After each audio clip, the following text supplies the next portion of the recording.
Hansel and Gretel. Once upon a time, there dwelt near a large wood a poor woodcutter with his wife and 2 children by his former marriage, a little boy called Hansel, and a girl named Gretel. He had little enough to break or bite, and once, when there was a great famine in the land, he could not procure even his daily bread. And as he lay thinking in his bed one evening, rolling about for trouble, he sighed and said to his wife, "What will become of us? How can we feed our children when we have no more than we can eat ourselves?" "No, then, my husband," answered she, "we will lead them away quite early in the morning into the thickest part of the wood, and there make them a fire and give them each a little piece of bread. Then we will go to our work and leave them alone, so they will not find the way home again, and we shall be freed from them." "No, wife," replied he, "that I can never do. How can you bring your heart to leave my children all alone in the wood? For the wild beasts will soon come and tear them to pieces." "Oh, you simpleton," said she, "then we must all 4 die of hunger. You had better plane the coffins for us." But she left him no peace till he consented, saying, "Ah, but I shall regret the poor children." The 2 children, however, had not gone to sleep for very hunger, and so they overheard what the stepmother said to their father. Gretel wept bitterly and said to Hansel, "What will become of us?" "Be quiet, Gretel," said he. "Do not cry. I will soon help you." And as soon as their parents had fallen asleep, he got up, put on his coat, and unbarring the back door, slipped out. The moon shone brilliantly, and the white pebbles which lay before the door seemed like silver pieces. They glittered so brightly. Hansel stooped down and put as many into his pocket as it would hold. And then going back, he said to Gretel, "Be comforted, dear sister, and sleep in peace. God will not forsake us." And so saying, he went to bed again. The next morning, before the sun arose, the wife went and awoke the 2 children. "Get up, you lazy things. We are going into the forest to chop wood." Then she gave them each a piece of bread, saying, "There is something for your dinner. Do not eat it before the time, for you will get nothing else." Gretel took the bread in her apron, for Hansel's pocket was full of pebbles, and so they all set out upon their way. When they had gone a little distance, Hansel stood still and peeped back at the house, and this he repeated several times, till his father said, "Hansel, what are you peeping at, and why do you lag behind? Take care, and remember your legs." "Ah, father," said Hansel, "I am looking at my white cat sitting upon the roof of the house and trying to say goodbye." "You simpleton," said the wife, "that is not a cat. It is only the sun shining on the white chimney." But in reality, Hansel was not looking at a cat. But every time he stopped, he dropped a pebble out of his pocket upon the path. When they came to the middle of the forest, the father told the children to collect wood, and he would make them a fire so that they should not be cold. So Hansel and Gretel gathered together quite a little mountain of twigs. Then they set fire to them, and as the flame burnt up high, the wife said, "Now, you children, lie down near the fire and rest yourselves while we go into the forest and chop wood. When we are ready, I will come and call you." Hansel and Gretel sat down by the fire, and when it was noon, each ate the piece of bread. And because they could hear the blows of an axe, they thought their father was near. But it was not an axe, but a branch which he had bound to a withered tree, so as to be blown to and fro by the wind. They waited so long that at last their eyes closed from weariness, and they fell fast asleep. When they awoke, it was quite dark, and Gretel began to cry, "How shall we get out of the wood?" But Hansel tried to comfort her by saying, "Wait a little while till the moon rises, and then we will quickly find the way." The moon soon shone forth, and Hansel, taking his sister's hand, followed the pebbles, which glittered like new-coined silver pieces, and showed them the path. All night long they walked on, and as day broke, they came to their father's house. They knocked at the door, and when the wife opened it and saw Hansel and Gretel, she exclaimed, "You wicked children! Why did you sleep so long in the wood? We thought you were never coming home again." But their father was very glad, for it had grieved his heart to leave them all alone. Not long afterward, there was again great scarcity in every corner of the land, and one night the children overheard their stepmother saying to their father, "Everything is again consumed. We have only half a loaf left, and then the song is ended. The children must be sent away. We will take them deeper into the wood, so that they may not find the way out again. It is the only means of escape for us." But her husband felt heavy at heart, and thought, it were better to share the last crust with the children. His wife, however, would listen to nothing that he said, and scolded and reproached him without end. He who says A must say B too, and he who consents the first time must also the second. The children, however, had heard the conversation as they lay awake, and as soon as the old people went to sleep, Hansel got up, intending to pick up some pebbles as before. But the wife had locked the door so that he could not get out. Nevertheless, he comforted Gretel, saying, "Do not cry. Sleep in quiet. The good God will not forsake us."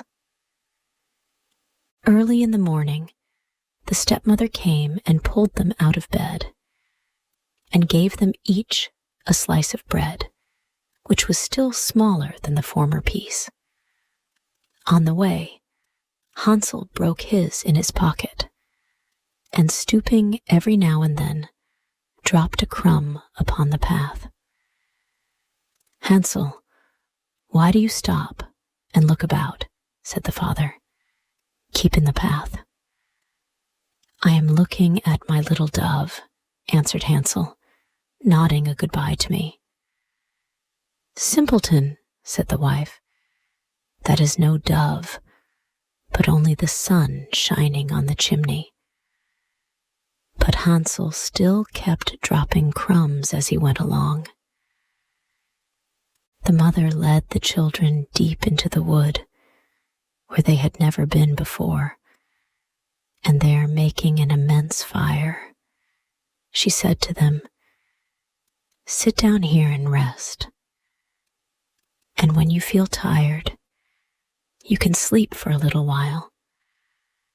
We are going into the forest to hew wood, and in the evening, when we are ready, we will come and fetch you."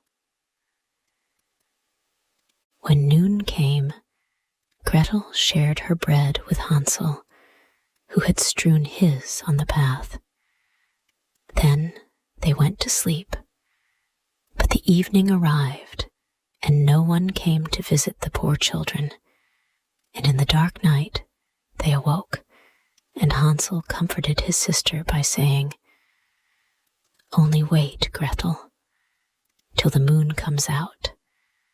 Then we shall see the crumbs of bread which I have dropped, and they will show us the way home." The moon shone, and they got up, but they could not see any crumbs, for the thousands of birds which had been flying about in the woods and fields had picked them all up. Hansel kept saying to Gretel, "We will soon find the way." But they did not, and they walked the whole night long and the next day. But still they did not come out of the wood, and they got so hungry, for they had nothing to eat but the berries which they found upon the bushes. Soon they got so tired that they could not drag themselves along, so they lay down under a tree and went to sleep. It was now the third morning since they had left their father's house, and they still walked on, but they only got deeper and deeper into the wood, and Hansel saw that if help did not come very soon, they would die of hunger. At about noonday, they saw a beautiful snow-white bird sitting upon a bough, which sang so sweetly that they stood still and listened to it. It soon ceased, and spreading its wings flew off, and they followed it until it arrived at a cottage, upon the roof of which it perched. And when they went close up to it, they saw that the cottage was made of bread and cakes, and the window panes were of clear sugar. "We will go in there," said Hansel, "and have a glorious feast. I will eat a piece of the roof, and you can eat the window. Will they not be sweet?" So Hansel reached up and broke a piece off the roof in order to see how it tasted, while Gretel stepped up to the window and began to bite it. Then a sweet voice called out in the room, "Tip-tap, tip-tap, who raps at my door?" And the children answered, "The wind, the wind, the child of heaven." And they went on eating without interruption. Hansel thought the roof tasted very nice, so he tore off a great piece, while Gretel broke a large round pane out of the window and sat down quite contentedly. Just then the door opened, and a very old woman, walking upon crutches, came out. Hansel and Gretel were so frightened that they let fall what they had in their hands. But But the old woman, nodding her head, said, "Ah, you dear children, what has brought you here? Come in and stop with me, and no harm shall befall you." And so saying, she took them both by the hand and led them into her cottage. A good meal of milk and pancakes, with sugar, apples, and nuts, was spread on the table. And in the back room were 2 nice little beds, covered with white, where Hansel and Gretel laid themselves down and thought themselves in heaven. The old woman behaved very kindly to them, but in reality she was a wicked witch who waylaid children and built the bread house in order to entice them in. But as soon as they were in her power, she killed them, cooked, and ate them, and made a great festival of the day.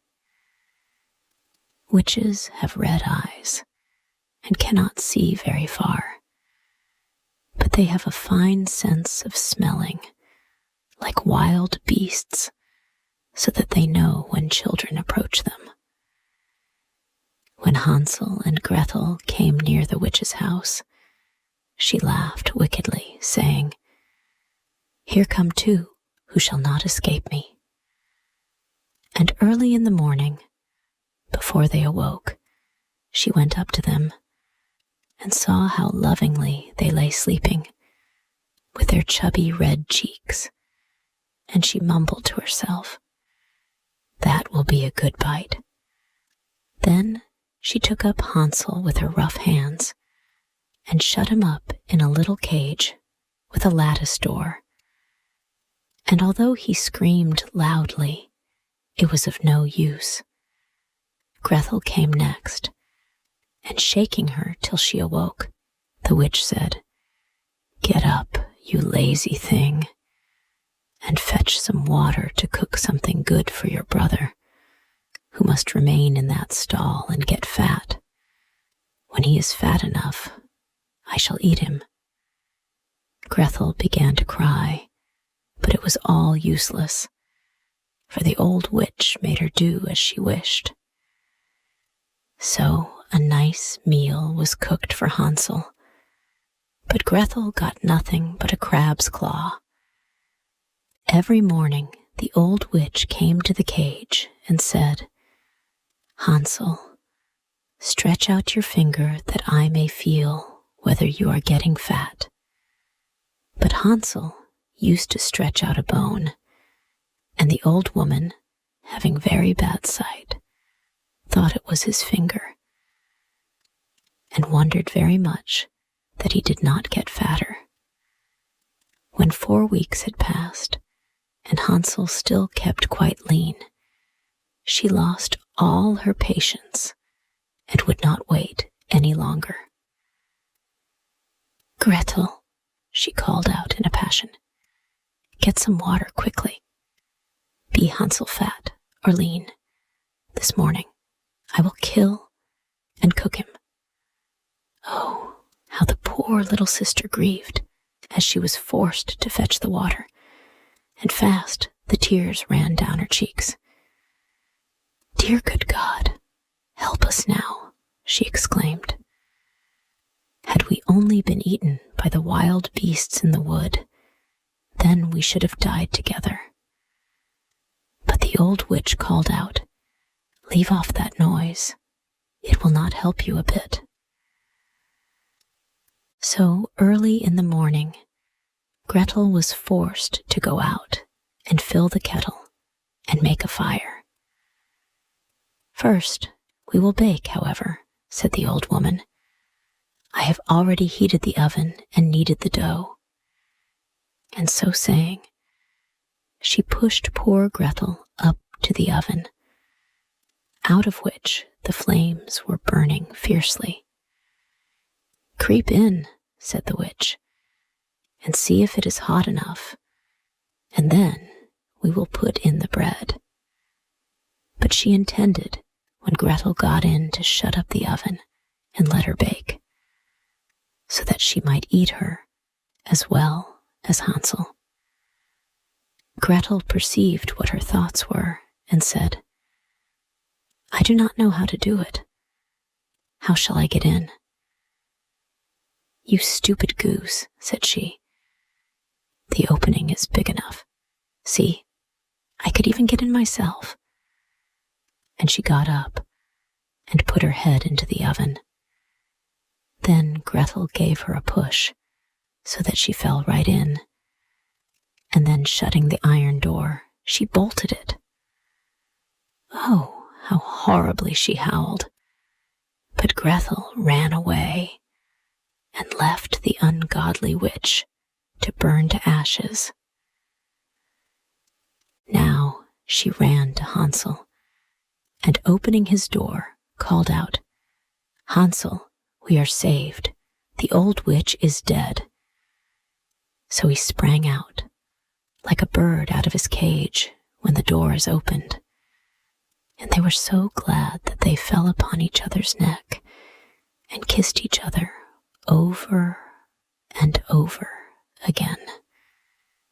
And now, as there was nothing to fear, they went into the witch's house, where in every corner were caskets full of pearls and precious stones.